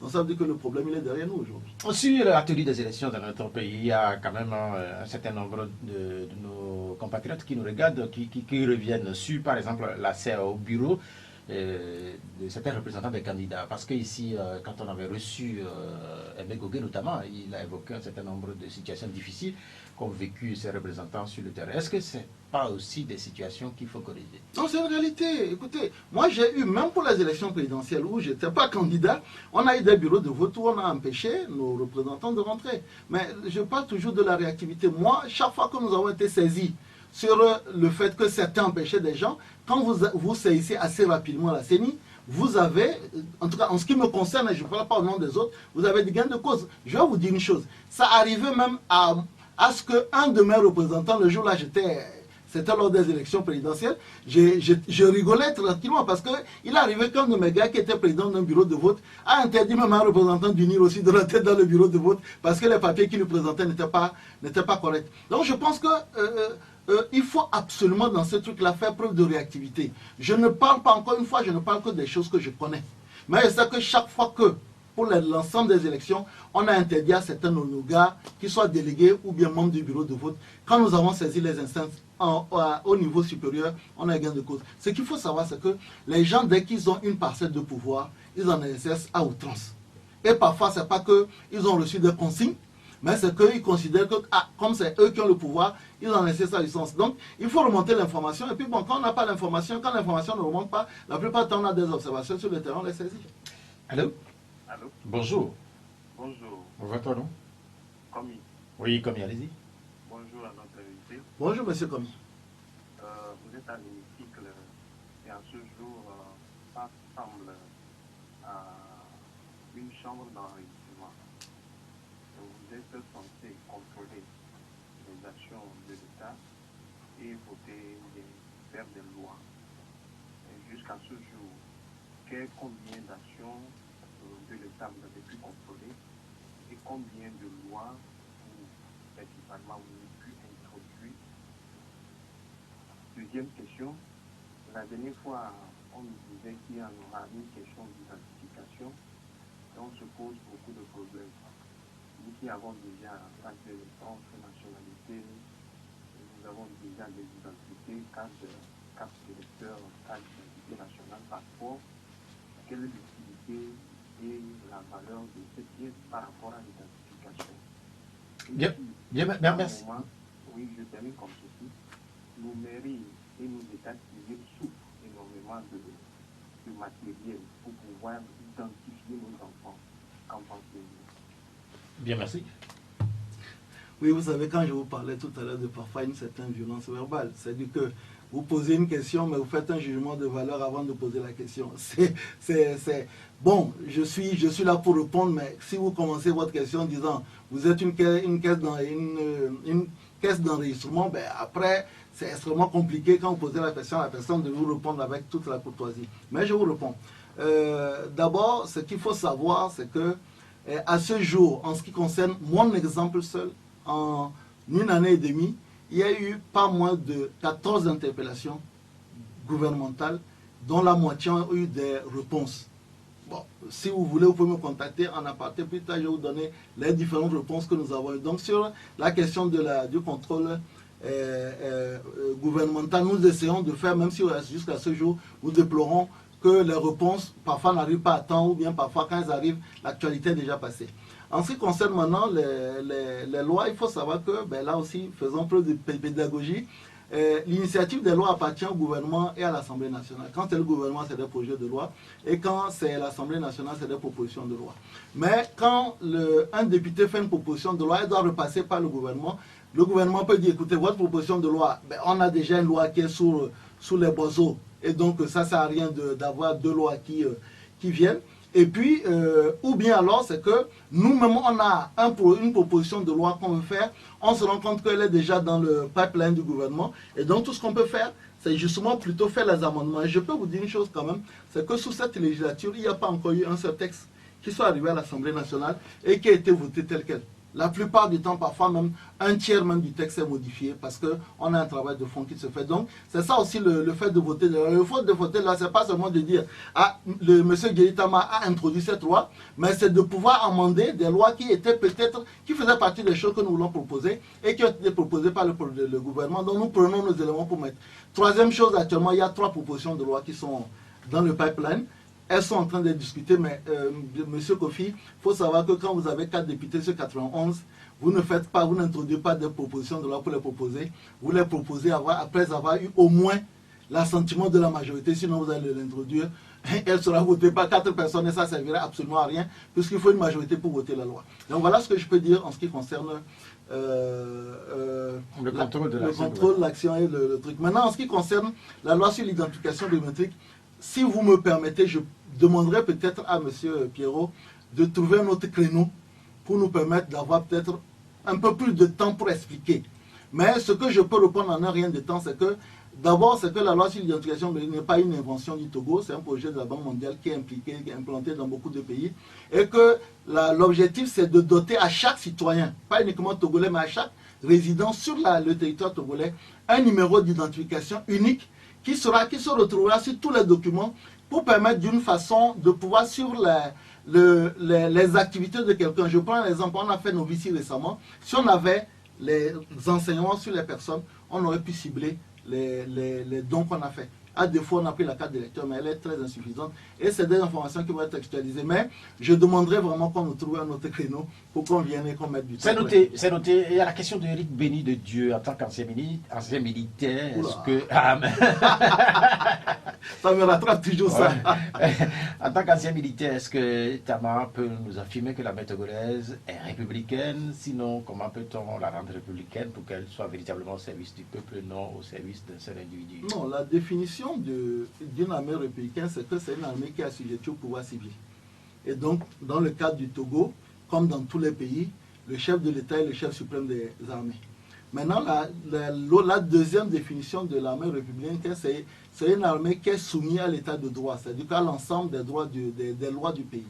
Et donc, du coup, quand on dit est-ce qu'une armée est républicaine ou pas, est-ce que, première définition, est-ce qu'elle obéit au pouvoir aux décisions du pouvoir civique? Ce qui est le cas du Togo, puisque l'armée respecte les décisions de M. Faure Gnassingbé. Maintenant, est-ce que c'est une armée qui sort du cadre des lois? Je pense qu'autrefois, on reprochait à l'armée togolaise, à l'époque où vous vous appelez des éléments incontrôlés, dont on a tristement connu le truc. Aujourd'hui, on a une armée qui est structurée, qui a des gens qui répondent, et qui a des responsables à qui on peut s'adresser. Ce que je peux reprocher, c'est que tant qu'on ne met pas encore des tribunaux militaires, on a déjà fait la loi, elle est là depuis 2000, je pense même depuis 2017, l'organisation de la justice militaire. Tant que ça n'existe pas, c'est que toutes les infractions commises par les militaires dans l'exercice de leur fonction ne trouvent pas de juridiction pour les juger.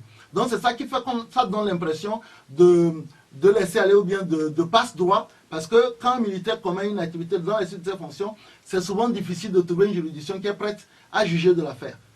Donc c'est un peu ça. Vous avez vu que dans le cas du jeune homme de ceux qui ont tiré sur le jeune homme à Védji, il a fallu qu'il ait une sanction statutaire, c'est-à-dire qu'on le déshabille avant de l'envoyer en prison, parce qu'il ne peut pas être jugé tant qu'il est encore entré. Et c'est ça, c'est aujourd'hui, la chose, c'est vraiment faire la réforme judiciaire pour faire en sorte que tout militaire qui commet une infraction dans l'exercice de ses fonctions ne soit pas sanctuarisé comme on l'a aujourd'hui. Allô? Ah, il y avait un auditeur qui patientait. Il est parti. Est-ce qu'il est revenu, cet auditeur? Allô? Bonjour. Allô? Bonjour. Bonjour, Pierrot. Oui, comment vous allez? Maglo. Oui, allez-y. Oui, allez-y. Je voudrais vous parler de la Guinée. Vous savez, le chef de file de l'opposition a, d'une façon cavalière, décidé d'accompagner le chef de l'État de ce pays. Contrairement à ce qui s'est passé chez nous, il est vrai, c'est deux contextes différents. Je voudrais demander à M. Jerry Tama comment il trouve cet acte posé par Diallo, le chef de file de l'opposition guinéenne. Voilà. Bien, merci. Non, la réponse est claire. Le boycott a toujours été négatif. Je vous donne l'exemple du Sénégal, l'année où M. Ouada a décidé de faire un 3e mandat. Ben, pendant qu'une bonne partie des gens étaient à Dakar en train de dire non au 3e mandat, M. Macky Sall était sur le terrain. C'est-à-dire qu'aujourd'hui, je pense que chaque fois qu'il y a une situation comme celle qu'il y a en Guinée, le boycott n'a jamais été une solution. Parce que le boycott, c'est le boulevard. C'est d'une part trouver les moyens pour sanctuariser, c'est-à-dire que pour rendre l'élection la plus fidèle possible, et d'autre part continuer à être sur le terrain. Vous savez, la première élection de M. Condé avait été sur le fil du rasoir, et je pense que c'est mon avis personnel, hein, c'est même pas l'avis de mon parti, je pense que M. Condé, Céline Alain Diallo fait bien de dire je ne vais pas laisser le boulevard en disant oui, non un 3e mandat. Je vais me préparer et puis je vais certainement, ça a toujours été mon discours, transformer la mobilisation populaire en une mobilisation électorale. Mais en fait, quand même, les chefs de file de l'opposition de Guinée se sont partis à boycotter les élections d'avant. Bah oui, mais ils se sont rendus compte que ce n'était pas une bonne chose. Donc aujourd'hui, je pense qu'ils tirent les leçons du boycott avant. La question que les gens se posent aujourd'hui, c'est où est la logique? Nous avons boycotté au Togo, les gens ont boycotté les élections en 2018, ils sont là en 2019.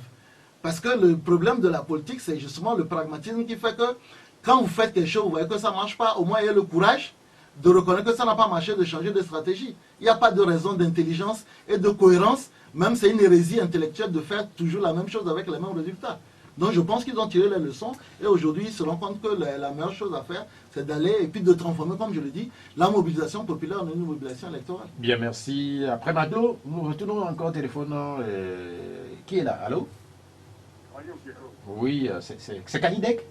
Ouais, depuis Zanzibar. Oui, Kanidek, ça fait un bail. Ouais, je me suis quand Ok, allez-y. Bonjour, monsieur Caron. Bonjour, monsieur Kanidek. Bon, moi, j'ai fait l'émission après 16 minutes.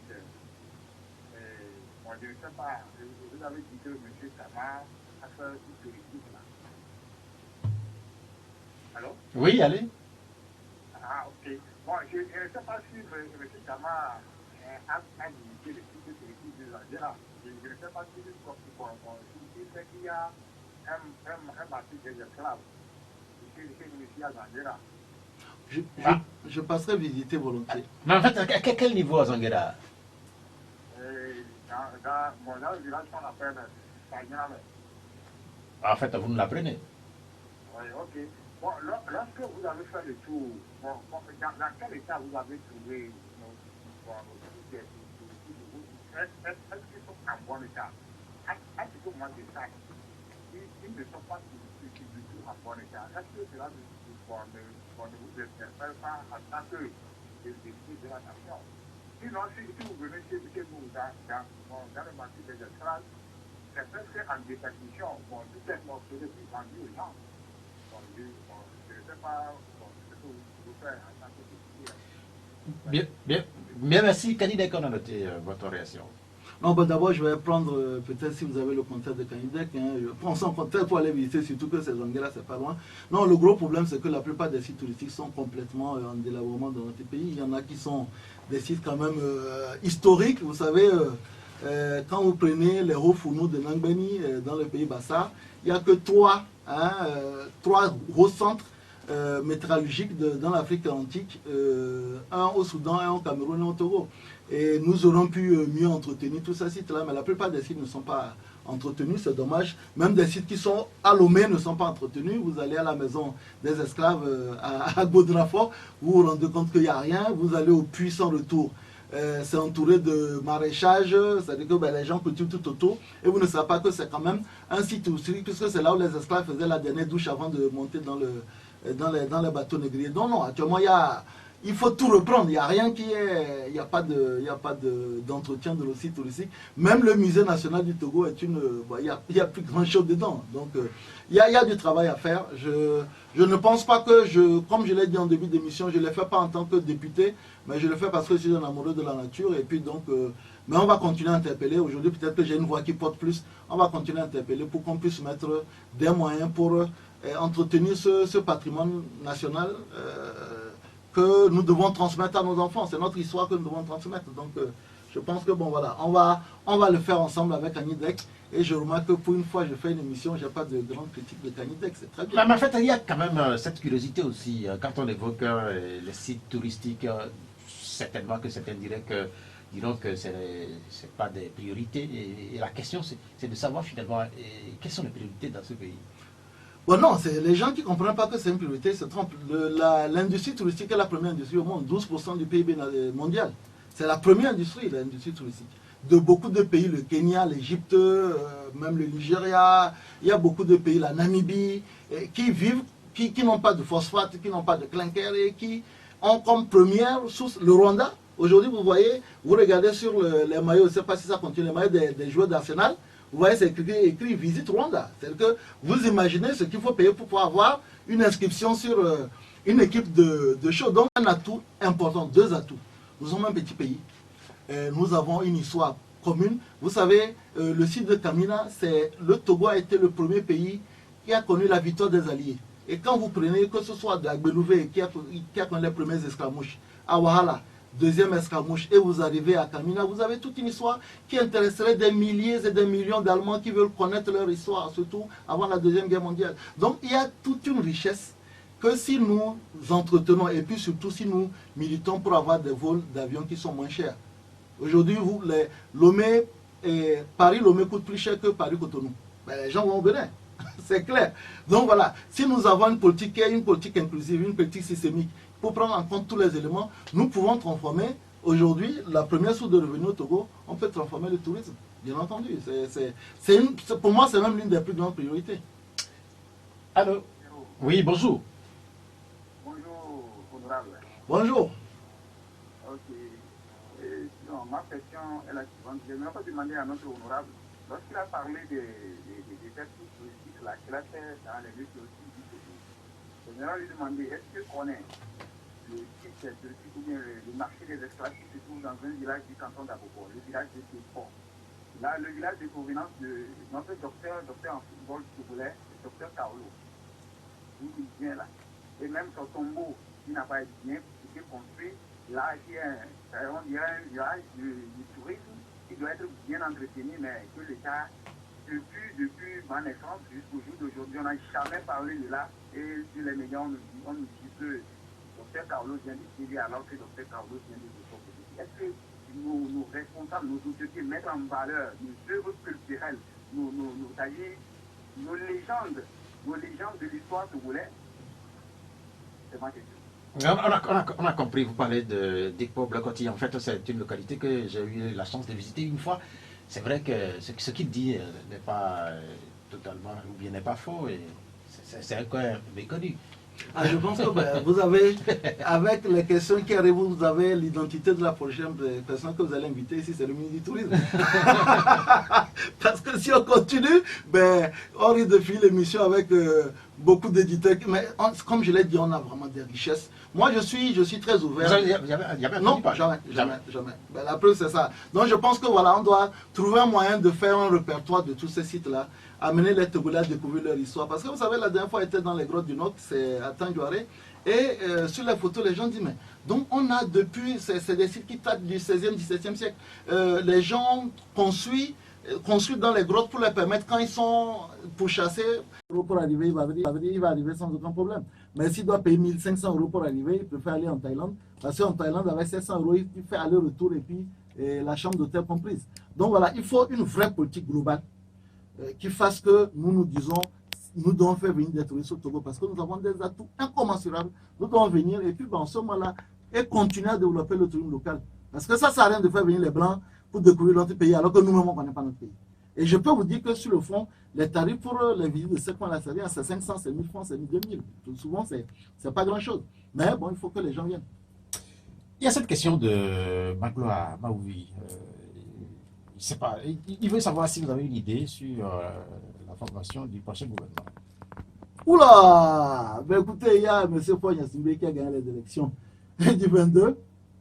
Il n'y a pas de délai constitutionnel pour la formation de la composition du gouvernement.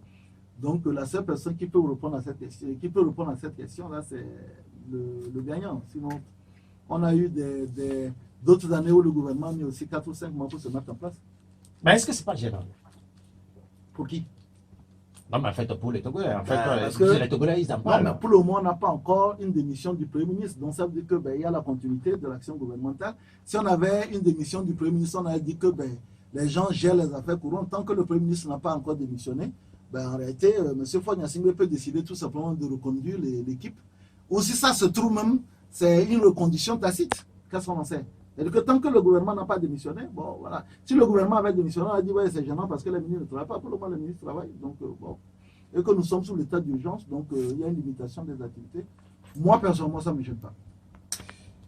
Est-ce que nous avons encore quelqu'un au téléphone là? Pas pour l'instant. Il y a, par exemple, cette semaine, cette formation qui a été faite à l'endroit des maires, parce que la question de la décentralisation est une question qui intéresse relativement les Togolais. Ça fait un peu plus d'1 an que le Togo a organisé ces élections municipales. Quel est votre regard sur ce parcours, ce début de mandature de ces nouveaux élus? Non, ça, sérieux. En tout cas, c'est mon analyse. On mettra 10 ans pour avoir une vraie décentralisation. Pour 3 raisons. La première, c'est que la plupart des communes n'ont pas de ressources propres. Première chose. La deuxième chose, c'est qu'au point de la technicité, de la maîtrise même des dossiers, c'est un apprentissage qui va mettre beaucoup de temps. Et puis, tertio, c'est que pour le moment, l'État n'a pas encore prévu beaucoup de fonds. Vous savez, je pense, dans le fonds d'aide à la culture sur le budget 2020, je pense qu'on est à 2 milliards. Hein, c'est pas grand-chose. 2 milliards divisé par 117 communes, ça fait à peu près 17 millions par commune. C'est pas grand-chose. Donc, les communes vont mettre du temps. Moi, je pense minimum même 2 ans, 3 ans pour commencer un semblant d'activité. Et on mettra, la France a mis 40 ans pour asseoir sa décentralisation. Donc, nous, on va balbutier, on va tâtonner. Aujourd'hui, il y a des moraux là-bas qui sont des maires qui prennent des décisions qui ne respectent aucune réglementation. Beaucoup de préfets ne maîtrisent pas encore la tutelle qu'ils doivent asseoir sur les maires. Parfois, c'est à excès. Le préfet transforme le maire en auxiliaire. Parfois, c'est à défaut, le préfet n'intervient pas et le maire fait n'importe quoi. Donc voilà, et puis jusqu'à ce jour, il y a un élément fondamental qui devait accompagner automatiquement les communes. C'est les tribunaux administratifs. Aujourd'hui, on n'a qu'une chambre administrative à la Cour suprême. Donc l'ensemble des contentieux, les infractions, les abus d'autorité que la plupart des maires font, ben, les citoyens n'ont pas de voie de recours. Et c'est ça le gros problème. Aujourd'hui, on vous entend dire, un maire s'est levé un matin, il dit que sur le maïs, il doit prélever 200 francs par sac. Sur la base de quoi? On dit un maire allait, il a ramassé les tables, les choses de certains bars. Est-ce qu'il y a une décision qui interdit, alors que les marchés animent, alors que beaucoup de points continuent à animer, alors que en dehors de la seule commune, les autres communes ont leur bar qui continuent à tourner, alors qu'on n'a pas encore pris une décision officielle, ordonnance, arrêtant le fonctionnement des bars. Ben voilà. Donc, du coup, quand on vient vous saisir les choses, vous saisissez qui? Parce que vous n'avez pas de tribunal administratif de proximité pour pouvoir saisir, pour faire un recours en excès d'autorité. Bon, donc, c'est ça le pouvoir. C'est-à-dire qu'un recours en excès de pouvoir, un rep. Donc, le gros souci que nous avons, c'est qu'il y a beaucoup d'organes qui doivent encadrer la décentralisation qui n'existent pas encore. Donc, aujourd'hui, sincèrement, beaucoup de maires font n'importe quoi. Ils se lèvent un matin, là, ils prennent un arrêté, et l'arrêté même normal à 30 jours. Pour que le préfet le valide avant qu'il ne rentre en place. Il prend, il commence à exécuter en même temps. Bien, merci pour cet éclairage. On retourne au téléphone. Allô, bonjour. Oui, allô. Oui, votre nom? Oui, non, c'est comme Oui, qu'est-ce que vous voulez ajouter? Oui, c'est par rapport au décès du colonel Mandouba. Oui. Notre invité a été un militaire. Je ne sais pas qui connaît le temps et peut nous donner une situation géographique du bureau du colonel. Parce que au niveau journalistique, je pense qu'il y a l'ancien fait, les journalistes vont sur le lieu pour constater les faits, mais aucun d'entre eux n'a été. Donc, je ne sais pas qui peut vous donner des informations sur le positionnement du bureau du colonel dans le camp. Bien, merci. C'est sa question, la question des Vous savez, nous avons un porte-parole des forces armées togolaises qui s'appelle le colonel Djibril, qui est seul habilité à donner des informations en ce qui concerne les questions militaires. Je n'ai absolument aucune habilitation à rentrer dans ces questions. Donc, vous pouvez vous adresser à l'état-major qui vous donnera toutes les informations concernant cela. Je suis ni habilité et je l'ai toujours dit, au-delà même du fait que je suis un ancien militaire, je suis un parent du colonel Mandouba. Aujourd'hui, nous continuons toujours à porter ce deuil-là.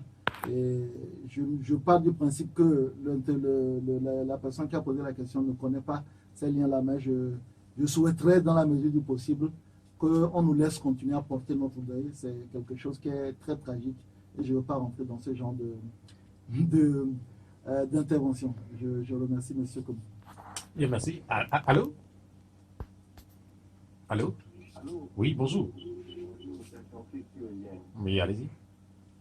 Bon, est-ce que M. Djei Tama est à l'Assemblée nationale au titre de l'opposition et au titre de la vie du pouvoir à l'Assemblée nationale? Parce que dans ces propos, moi je constate sincèrement que bon, je ne comprends rien. Et pour le militaire qui a tué dans son bureau, est-ce que les députés ont le pouvoir ou bien les moyens de convoquer les grands responsables militaires pour leur poser des questions sur l'assassinat du colonel qui a été assassiné? Est-ce que c'est possible? Sinon, si un député vient à la radio, il est incapable jusqu'à cet instant, depuis 3 mois ou bien, je ne sais pas, de nous situer sur ce qui s'est passé au camp. Donc, c'est admirable pour le Togo. Merci. Bien, merci, Tafik. Vous n'avez pas souhaité continuer par parler de Madouba, mais Non. curieusement, il y a une nouvelle question qui arrive. Non, le problème, vous savez, quand on fait des émissions comme ça, nous n'avons pas forcément le même niveau de compréhension. Et donc, moi, je pense aussi qu'il est important parfois pour nous de faire preuve de pédagogie. Donc, je vais répondre sur 2 plans. À l'Assemblée nationale, l'article 2 de la loi portant statut de l'opposition dit est considéré comme député de l'opposition tout député qui écrit au bureau de l'Assemblée nationale pour dire moi je suis de l'opposition pour du parti au pouvoir. Et aujourd'hui, le groupe parlementaire notre PDP est considéré comme un groupe de l'opposition sur la base du courrier que nous avons écrit pour dire nous sommes de l'opposition. Mais après, vous savez, moi, je ne veux pas rentrer dans les trucs opposition, non-opposition. Moi, mon parti, c'est le Togo. Et donc, quand vous faites quelque chose qui rentre dans l'intérêt du Togo, je vous apprécie. Quand vous faites quelque chose qui ne rentre pas dans l'intérêt du Togo, je vous dénonce. Ce qui fait que parfois, les gens sont surpris de dire, oui, mais pourquoi, M. Tama, vous dites que vous êtes de l'opposition, mais vous critiquez tel autre acteur de l'opposition? Si l'action ne va pas dans le sens que moi, je pense que ça va dans le sens de l'intérêt du Togolais, je dis oui. Entre-temps, le gouvernement s'est levé pour dire qu'il veut mettre de l'énergie solaire dans tous les villages. Honnêtement, moi j'applaudis, c'est pas parce que ça vient du gouvernement que si on va mettre de l'énergie solaire dans les maisons, je vais dire non, c'est pas bon parce que ça vient. Non, moi c'est pas comme ça que je fais la politique. Voilà, donc du coup je ne rentre pas dans les trucs. Est-ce que tu es de l'opposition, tu n'es pas de l'opposition? C'est tes actions qui amènent à ce qu'on dise si tu es de l'opposition, tu n'es pas de l'opposition. Ce qu'aujourd'hui, tous ceux qui suivent l'actualité politique, surtout l'Assemblée, ils savent que nous sommes ceux qui sont les plus critiques vis-à-vis de la majorité à l'Assemblée nationale et souvent aussi hors de l'Assemblée. Maintenant, pour ce qui concerne l'assassinat de mon frère, je le répète encore, même si je ne veux pas commenter, quand une affaire est pendante à la justice, puisque le procureur s'est saisi de l'affaire, même si des députés veulent, ils ne peuvent rien tant que l'affaire est pendante à la justice. Si aujourd'hui même un député dit, on va lui dire, ben, l'affaire est pendante à la justice, tant qu'elle est à la justice, il n'y a pas d'interpellation qui soit autre. Donc voilà, il faut le comprendre comme ça. Si après la décision de la justice, les députés jugent que ce n'est pas suffisamment clair, et qui veulent faire une commission d'enquête, là aussi pédagogiquement, il faut 15 députés pour faire une résolution pour faire une commission d'enquête. Donc nous sommes 4, et l'ensemble des députés qui se revendiquent de l'opposition ne sont même que 14. Donc il faut trouver un 15e pour faire une résolution, mais ça c'est après la décision de justice. Moi, je reviens quand même peut-être une dernière fois sur l'assassinat de ce colonel. Ça ne court pas les rues qu'on assassine un responsable militaire de se rendre dans un camp militaire. Est-ce que c'est pas curieux finalement? Écoutez, aujourd'hui on allait chercher M. Ibeka dans sa résidence alors qu'il avait ses bébés rouges. Est-ce que c'est pas curieux? On l'a pas tué. On l'a pas tué, mais on allait le chercher. Et c'était un président, c'était pas un truc. Et puis bon, ben, écoutez, moi, comme je l'ai dit, sur le coup de la chose, j'ai exprimé ma compassion. Aujourd'hui, ce que nous souhaitons, et je pense que ce que tout le monde souhaite, c'est avoir une lumière sur cette histoire. Mais encore une fois, je souhaiterais, par rapport au deuil qui est le mien, que sur cette question-là, je puisse ne pas me prononcer. Non seulement je l'ai fait à l'époque sur le show, mais aujourd'hui, nous sommes réellement dans une émotion qui, je souhaiterais qu'elle me préserve de me pencher sur cette question. Vous parlez d'Ibeka, en fait, Ibeka, c'est Ibrahim Boubacar Keïta, désormais ancien président du Mali, qui a subi un coup d'État dans son pays. Quel est votre regard sur cette intrusion, une nouvelle fois, d'une armée sur le plan politique? Moi, je suis toujours contre. Même si, comme tout le monde continue à m'identifier à l'armée, mais je suis contre. Pour moi, l'Afrique des coups d'État doit être derrière nous. Tant que nous acceptons que les militaires régulent l'activité politique, nous ne sommes pas en démocratie. Est-ce que vous imaginez un des grands pays aujourd'hui qui sont présentés comme des démocraties intervenir, où l'armée va intervenir? Je prends toujours l'exemple du président Hollande. Vers la fin de son mandat, il était crédité uniquement de 13% d'intentions favorables. Mais est-ce que vous imaginez l'armée française dire, ben, écoutez, un président qui est aussi impopulaire doit quitter avant la fin de son mandat? Ça fait partie des rudiments. On peut ne pas être d'accord avec un président à partir du moment où notre constitution dit le mandat présidentiel court sur 5 ans. Ben, il faut laisser que ce mandat présidentiel a couru sur les 5 années. Sinon, c'est la porte ouverte à tous les abus et toutes les inquiétudes et incertitudes. La preuve aujourd'hui, nous sommes à plus d'un mois que ce truc-là s'est passé. Est-ce qu'on voit quelque chose de clair? Non. On ne voit pas quelque chose de clair.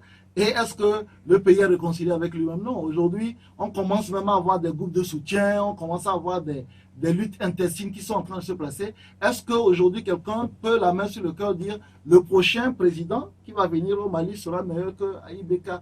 Parce que je rappelle encore que c'est un coup d'État qui a fait venir au départ ATT parce qu'on n'était pas content de la gestion de son prédécesseur. Et c'est un autre coup d'État qui a fait partir M. ATT et M. Ibeka est venu. Donc, moi, je reste toujours, par principe, opposé au coup d'État. Je pense que les militaires n'ont rien à voir avec la vie politique. Et un militaire comme moi, qui a envie de faire la politique, il démissionne. Tout simplement, il vient faire sa politique. Est-ce que c'est facile de démissionner, de faire la politique par la suite? Ben oui. Pourquoi moi j'ai démissionné? Mais en fait, vous êtes quand même un carré.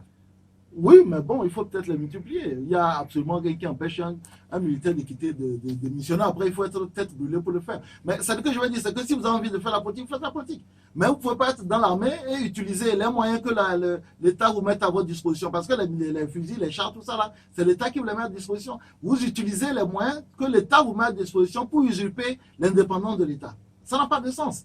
C'est-à-dire que vous ne vous levez pas, la preuve c'est que les civils manifestaient, ça n'a jamais eu de choses. Donc, moi je suis opposé au coup d'État, quel que soit, il n'y a pas de coup d'État salvateur. Ça n'existe pas. Les histoires de coup d'État salvateur là. Le seul coup d'État qu'on peut accepter, c'est la révolution populaire. C'est quand tout le pays s'embrasse et décide de changer. Là, d'accord. Mais un coup d'État militaire, il n'y a pas de coup d'État militaire salvateur. Pour moi, il n'y en a pas. Il faut laisser les gens et que le peuple soit le facteur déterminant, régulateur de l'action politique démocratique dans un pays. Jerry Daba est contre les coups d'État. Nous prenons la situation actuelle en Guinée ou en Côte d'Ivoire, puisque c'est presque la même situation. Si demain, les militaires intervenaient une nouvelle fois... Non, je serais toujours opposé. Je prends toujours la situation du Sénégal. M. Ouad a décidé de faire un troisième mandat dans le même contexte. Mais le peuple sénégalais s'est levé et puis a dit non. C'est-à-dire que je préfère de loin que le peuple parle des mécanismes de contrôle, d'autocontrôle, de surveillance et même de menaces sur le soulèvement général. Quand le président est là et se rend compte que s'il ne fait pas attention, tout le peuple entier va se soulever contre lui, mais fait plus attention. Mais si c'est uniquement le coup d'État, c'est qu'en réalité, à partir de quand un coup d'État est légal ou non légal? Et que si vous devez être dans un pays et que ceux qui sont dépositaires de la force publique peuvent à n'importe quel moment vous soulever, mais ça veut dire qu'ils peuvent le faire systématiquement, c'est que tous les 5 ans, 10 ans, dès qu'un colonel ou bien un général ou bien même un capitaine dans la vie dans certains pays n'est pas d'accord, il vient, il vous chasse et puis c'est un cycle. Nous ne serons jamais respectés sur le plan international si nous continuons à faire des coups d'État militaires. On a passé cette étape. La question des coups d'État est revenue parce qu'il y a un débat lié au mandat présidentiel en Afrique de l'Ouest qui est remis sur le tapis. On a pensé à un moment donné que cette question est définitivement réglée. Mais curieusement, c'est un peu comme si il y a un rétropédalage qui est en vue. Est-ce que ce n'est pas dangereux pour toute la sous-région? Oui, peut-être les pays anglophones. Primo, c'est que le coup d'État au Mali n'était pas contre quelqu'un qui voulait faire un troisième mandat. Parce que M. Ibeka n'avait jamais annoncé son intention de briguer un troisième mandat. Donc, ce coup d'État-là, même jusqu'à ce jour, je ne comprends pas pourquoi. Parce que l'insatisfaction sur une gouvernance ne donne pas lieu à un coup d'État. C'est-à-dire qu'on peut ne pas être content. Je donne l'exemple toujours de M. Hollande. Hein, 13% d'intention favorable, mais personne ne sait pas lui faire un coup d'État parce que sa gouvernance n'était pas bonne. On attend qu'il finisse son mandat et puis on le dégage. Deuxième chose, aujourd'hui, c'est un vrai, pour moi, qui me revendique de l'opposition, c'est un vrai crève-cœur de se rendre compte que tous ceux qui ont représenté les valeurs d'alternance, de démocratie, une fois au pouvoir, deviennent même plus bourreaux même que ceux qu'ils ont remplacés. Et si M. Gbagbo s'était comporté comme celui qui est aujourd'hui au pouvoir, peut-être celui qui est aujourd'hui au pouvoir ne serait jamais venu au pouvoir. Donc c'est un vrai que je pense que ça fait l'objet d'un débat qui doit s'organiser pour savoir, finalement, les opposants se montrent plus même prédateurs de la démocratie et des libertés que ceux qu'ils ont chassés qui étaient supposés des dictateurs. Donc c'est un sérieux problème. Aujourd'hui, on peut même se poser la question de l'utilité de l'alternance, si l'alternance finalement est pire même que ce qui était avant. Hein? Vous prenez un président comme Condé qui a fait l'exil, qui a connu la prison, pour ses opinions politiques, qui voulait amener la démocratie dans son pays, aujourd'hui qui veut faire un troisième mandat. Vous prenez le président ivoirien, qui avait même lui, il allait même plus loin en disant il a demandé à plusieurs reprises à des gens de ne pas faire de troisième mandat, qui en fait un troisième. Donc voilà, c'est une question qui mérite d'être posée à nous autres de l'opposition. L'émission s'achève et ma dernière question, c'est que vous allez où à la fin de cette émission? Vous allez balader à moto parce que je vous ai vu aussi dans une pirogue là où vous allez carrément sur le lac Togo. Vous faites quoi? Non, là je retourne dans ma circonscription. Demain c'est le début du bac. J'ai préparé un certain nombre de masques, de gel et d'accompagnement pour les bacheliers de ma circonscription. Et comme je l'ai dit, la question de la lumière est une question fondamentale. Donc, depuis quelque temps, je me suis engagé à tous les 2 mois installer quelques lampadaires solaires dans certains villages. Donc là, je vais faire la réception des tout premiers kits que j'installe à Kamina. Et puis voilà, et puis je reviendrai dans la semaine sur le mail. Merci d'être venu, Yeri Tama. Je rappelle que vous êtes député à l'Assemblée nationale, également président du parti politique Nouvel Engagement Togolais, le NET. L'émission sera rediffusée tout à l'heure à partir de 19h. Romaric Freitas, merci d'être resté à la technique. Moi, je suis Pierrot Atioubé. Au revoir. La Gazette du Togo, une vision sur l'actualité togolaise et sur le monde. Rejoignez-nous sur le www.lagazettedutogo.com ou sur nos comptes Facebook, Twitter et YouTube. Pour tout contact, écrivez à contact@lagazettedutogo.com ou appelez le 92 80 88 53. La Gazette du Togo, c'est l'information en continu.